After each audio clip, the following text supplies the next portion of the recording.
Hi everyone, purple yam is a root vegetable with a vibrant purple color.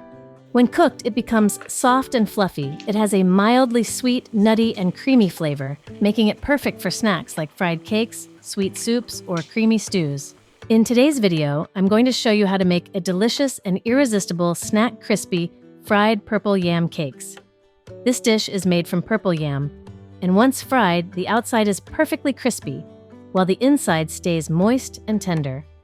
It's super easy and quick to make because there's no need to steam the yam beforehand.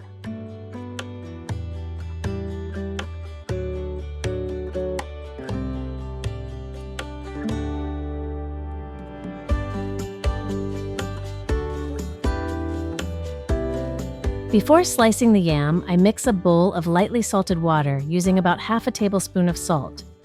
Then, I thinly slice the yam and cut it into thin strips, just like how you'd slice carrots or kohlrabi. After slicing, I soak the yam in the salted water for about 4 to 5 minutes to reduce the stickiness. Then, I rinse it with clean water and drain it well.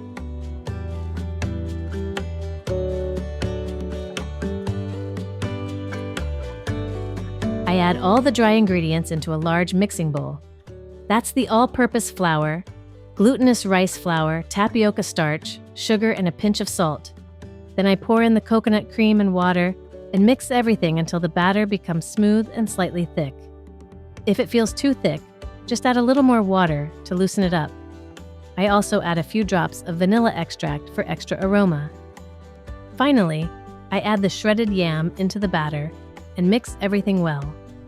Let the batter rest for about 15 minutes.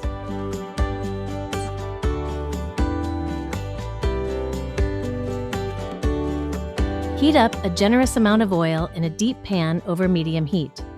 Once the oil is hot, scoop portions of the yam batter into the oil. You can make the cakes big or small depending on your preference. Start by frying over medium heat so the cakes cook evenly inside and out. When they start to firm up and float, increase the heat to make them crispy and less oily. You can gently press the cakes down with a ladle to help them spread out and cook evenly inside.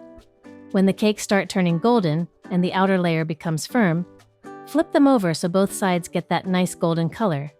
Use chopsticks or a spatula to move the cakes around a bit to prevent them from sticking to the bottom. Once they're perfectly golden and crispy, take them out and place them on a rack or paper towel to drain the excess oil. And that's it! Your crispy fried purple yam cakes are ready. For the next batch, make sure to lower the heat or turn off the stove for a few minutes before adding more batter. This helps prevent the cakes from burning on the outside while staying raw inside. I hope this recipe adds a tasty new snack to your family's favorites. If you found this video helpful, don't forget to like, share, and subscribe to my channel for more. See you in the next video.